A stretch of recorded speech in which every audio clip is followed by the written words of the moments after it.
Hi everyone, my name is Haley and welcome back or welcome to my channel.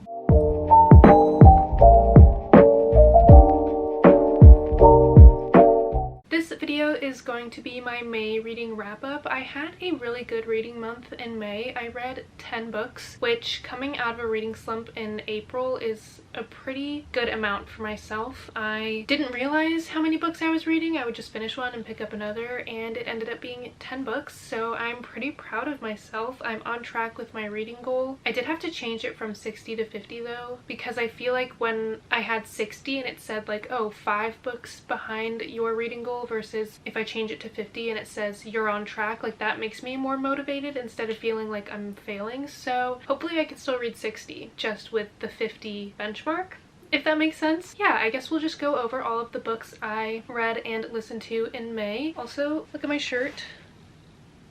Do we love it? I love it. Without further ado, let's just get into the video. This will be in no particular order, but I will be going over my physical reads first and then my audiobooks at the end. I'm not going to remember which one I read first or anything like that, so how they are stacked right next to me is how I'm going to go through them. And as always, if you want to keep up with the books that I'm reading or any reviews that I have, you can friend me on Goodreads. It is linked in the description of this video and all of my other videos as well. Okay, so the first book in my stack is A Deadly Education by Naomi Novik, and I gave this 4.75 stars. So the reason this isn't a 5-star is because I was a little bit confused with the magic system, but I think maybe that was just me not understanding it as I was reading it, not anything to do with the writing style.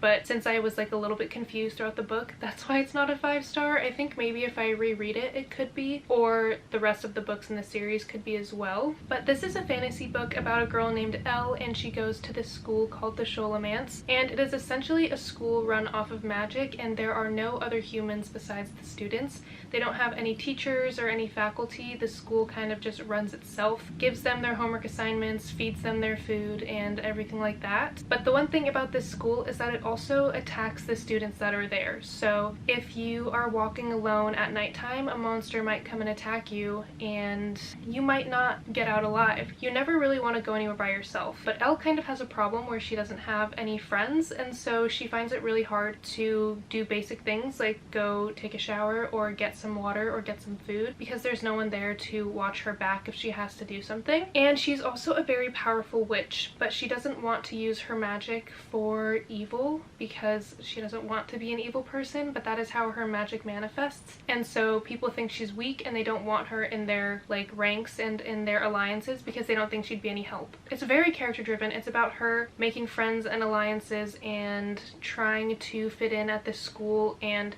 trying to show that she's worthy, but also just trying to make some really real connections with people.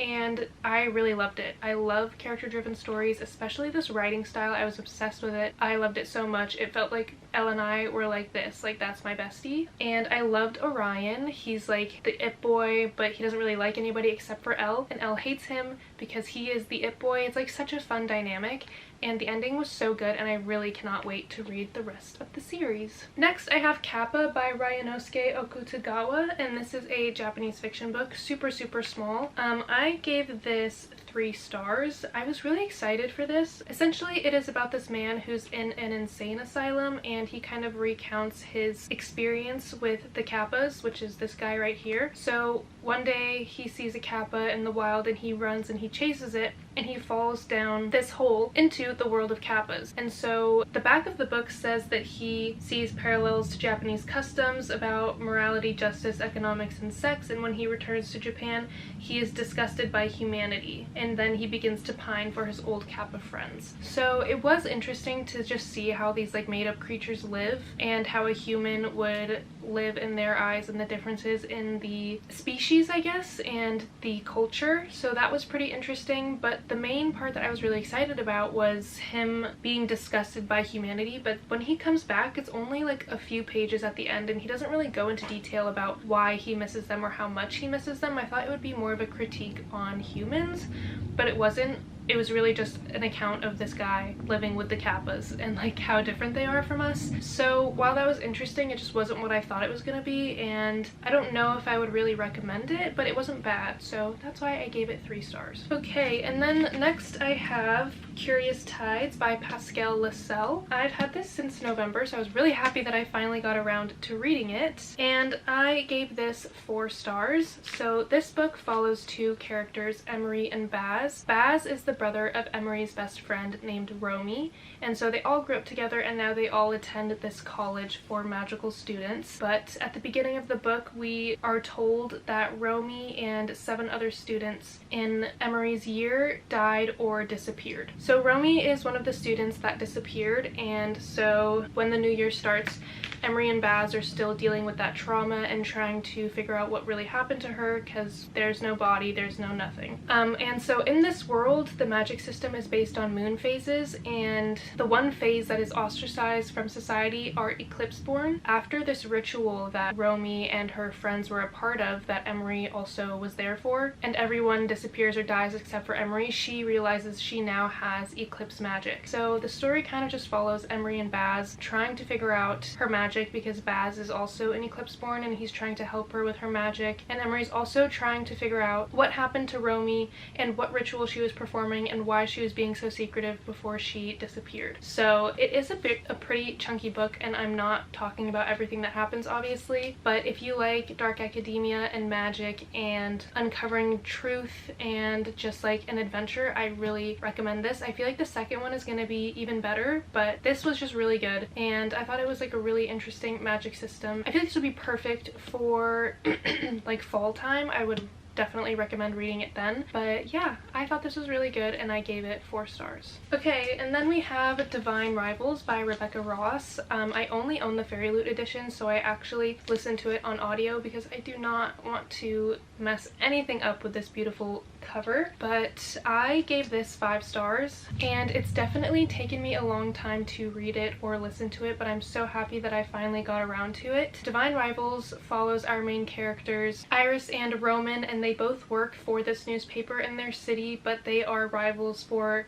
the same columnist position. Iris's brother had gone to war a few months prior, and so she started writing him letters, and she would stick them in her wardrobe and they would disappear, but she never heard back from him until one day she gets a letter back, but she doesn't know who it's from. And so she is kind of going back and forth with her rival Roman, so he knows it's her but she doesn't know it's him, and so they kind of form this friendship over letters, and it kind of bleeds into personal life as well. I don't want to say too much, but it's a fantasy with a little bit of romance. I honestly didn't really know what was going to happen in the middle of the book, so the way that it went I was really surprised by, but I enjoyed like the different scenery and the different places that we were. It was really interesting listening to it on audio. I felt like I was there inside of the story, so I really recommend listening to it if you haven't read it yet. I love this so much. I loved the writing style. I loved how atmospheric it was. I also just loved the blooming friendship and everything like that that we get between Roman and Iris, and I love them so much. The ending, I'm like really, I don't know, I'm sad, but I hope everything gets resolved in the sequel, and I love them together. Like my emotions can't handle it. I love them. They're so cute. So I am really looking forward to reading the sequel and just finding out what happens. And then next I have The Fury by Alex Michaelides, and I also gave this 5 stars. My first 5-star thriller. We cheered. So this book follows, I think, 5 or 6 different people. They are all friends, and they go to one of their friends' islands. So one of the people in this group, she is an ex-actress and her husband was a director or something. They're both very rich, and he bought her this island, and she takes them onto this trip to just like get away. It's her husband, her son, 2 of their friends, and then like her nanny slash assistant slash housekeeper, and then the gardener that lives on the grounds. And so this story is told by the perspective of one of the friends that is there, named Elliot Chase, and he kind of goes back and forth between talking to us directly as the reader and then recounting the story of what happened. So as they are on the island, a murder occurs, but nobody really knows why or who did it. And so the story is basically him talking about his own personal relationships with everybody and recounting what happened, and then kind of just like it's told in a really interesting way, because he addresses the reader as like, oh, I'm going to tell you this now, or let's take it back a little bit so that you can understand why this happened. So we kind of jump between the past and the present, like before the trip, leading up to the trip, and everything like that. It's just so well written, and the timeline is super interesting, and I usually can predict what's going to happen, and while there were some things I was able to predict, there was other things I just didn't really see coming, so I really loved that aspect of it too. It kind of feels like a pretentious asshole is writing a book, but like when it's done well, it's done well, and it was done very well. So if you want a mystery thriller where the murder itself isn't really the main idea of the story, but everything else around it is more important, I highly recommend this. I just thought this was so well done. You're on an island, you're kind of closed off from the world, you're with everybody you trust, but can you really trust them vibes. So I loved this book so much. Okay, and then the last physical book I have is Fate Inked in Blood by Danielle L. Jensen, and I gave this 2 stars, which I think the last time I rated a book that low might have been Renegades, and people hate me for that, so I hope people don't hate me for this. But I had read The Bridge Kingdom by her, and I don't remember what I rated it, but I think looking back on it, if I were to reread it and re-rate it, I probably would give it 3 stars. And I thought I was gonna really like this because this is a Norse-inspired story, and I'm currently reading Shadow of the Gods by John Gwynne, which is also Norse-inspired, but it's pure fantasy, so I thought this would be fun because it's a romantasy. But oh, was I wrong? I think the tone, like the beginning of this book, really threw me off. Okay, wait, let me backtrack and tell you what it's about. So essentially this follows our main character named Freya, and she is married to like the earl of this town, and he is descended from gods, and so she feels like she can't really talk back to him because he provides for her family, and if she does,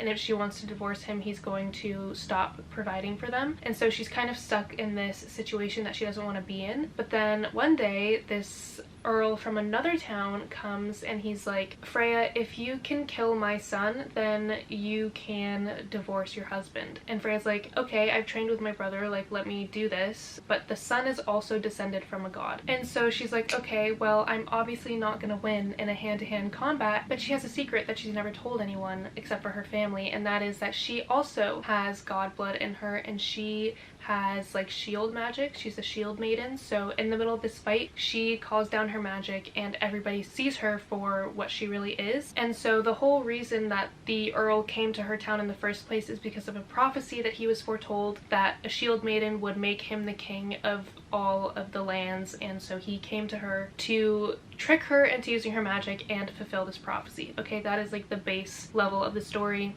She goes with them, adventure ensues, romance ensues, blah blah blah. The first chapter of this book, I want to say the word fish is mentioned like 15 times, and it really pulled me out of the story. It's such a nitpick, but it was not working. And something that I don't like in books, and it's very specific, is when an author uses the same word back to back in a conversation. So obviously in person you can say, oh, look at that tree over there, and then your friend can be like, oh my god, that tree is so beautiful, what's your favorite tree? And then I would be like, oh, my favorite tree is a redwood tree. So you said tree like 6 times, but since it's like a conversation you don't really think about it. But if I were to read that in a book, I'd be like, well, couldn't she say foliage, or like couldn't she not say the word tree 3 unnecessary times? With the word fish, that's what it was like in here. So let me see if I can find an example. Oh, okay, here. This is on page 5. Pulling up my skirts, I raced to where the fish flopped, snatching up one of them and tossing it into the water. Then another and another, some of them so heavy that it took my entire strength to get them back in. Moving along the waterline, I returned to Broggy's catch, to the sea, my stomach twisting whenever I found a fish that had succumbed to each death,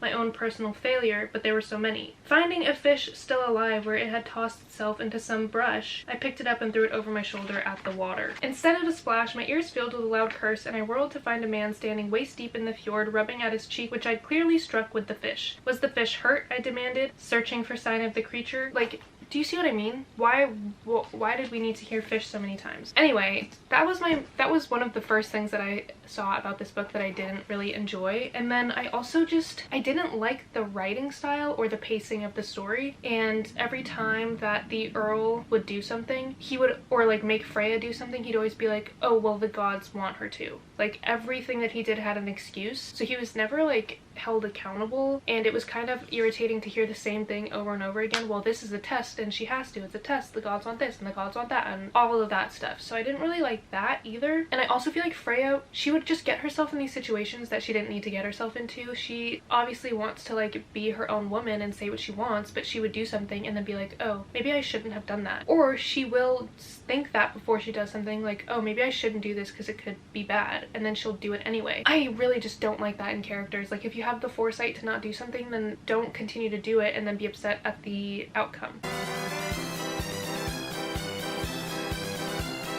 Anyway, that's my rant. 2 stars. I know a lot of people love Danielle L. Jensen, so if you like her, I would recommend this because I feel like the story is new and fun for her books. I don't think she's done a Norse-inspired story before, but if you've never read her, I don't think this is the book that you should start with.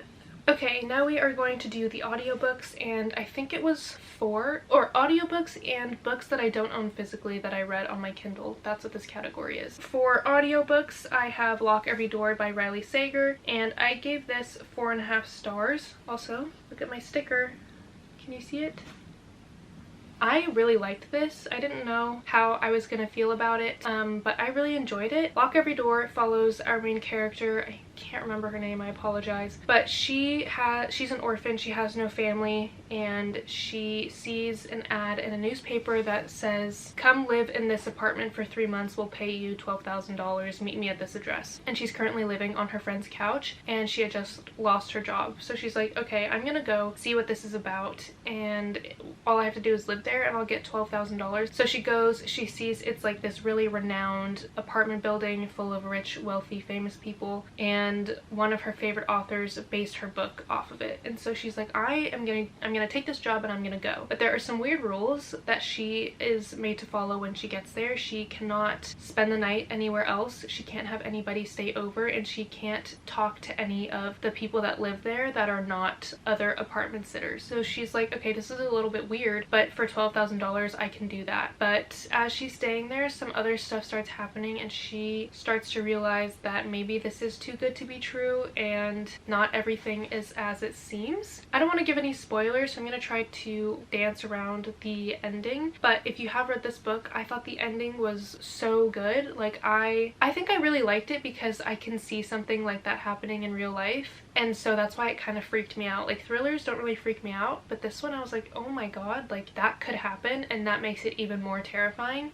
So I really liked that, and I loved trying to piece together what was going on. Our main character going to a bunch of different people and asking questions. It felt like I was playing a video game and I was on a quest, so I really liked that aspect of it too. I thought it was really good, and I gave it 4.5 stars. Okay, and then I listened to The Witch Collector by Carissa Weeks, and I gave this 4 stars. This is another romantasy series, and it follows our main character named Raina and the witch collector named Alexis. So 6 years ago, I believe, Raina's sister was taken by the witch collector, and it is this man that comes to this village every year to take witches back to the Frost Kingdom to protect the kingdom and the king and everything like that. Ever since her sister was taken, Raina has made it her mission to try and find out a way to go and rescue her. And so 6 years later, she's like, the time that he comes tonight, I am going to kidnap him and force him to take me to my sister. But the night that he's supposed to come, attacks are happening on his way there, and so he realizes like, oh shit, I'm not gonna make it on time and this village is about to get destroyed. So when he arrives, Raina realizes that this is not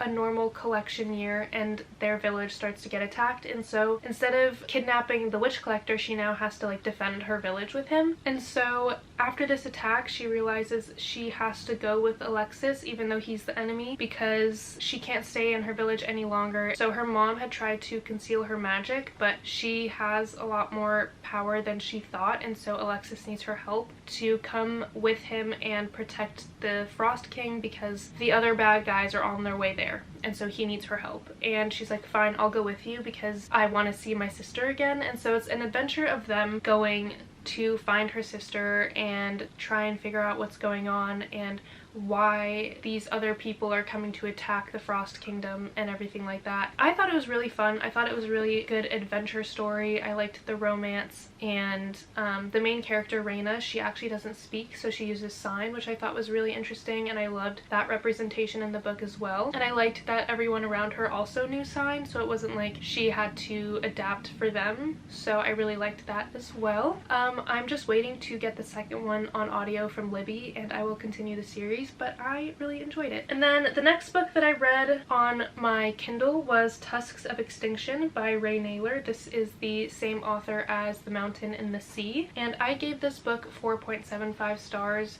It was really short, I think like under 200 pages or just about 200 pages, and it follows this scientist who her main mission in life is to save elephants from extinction, but something happens to her and her team and they get murdered and she can't save them. But before she got murdered, like a year before, she had gone to this science lab and gotten her consciousness uploaded to a computer. And so 100 years pass and new scientists take her consciousness and stick it into a genetically made, like a man-made mammoth. So they somehow brought mammoths back from extinction with any DNA that they were able to take from similar animals, and they brought them back. And so they stick her consciousness in this mammoth so that she can tell them how to stop them from going extinct, because she's the only person that had this uploaded that has enough information about elephants that can use that for the mammoths. So essentially it follows her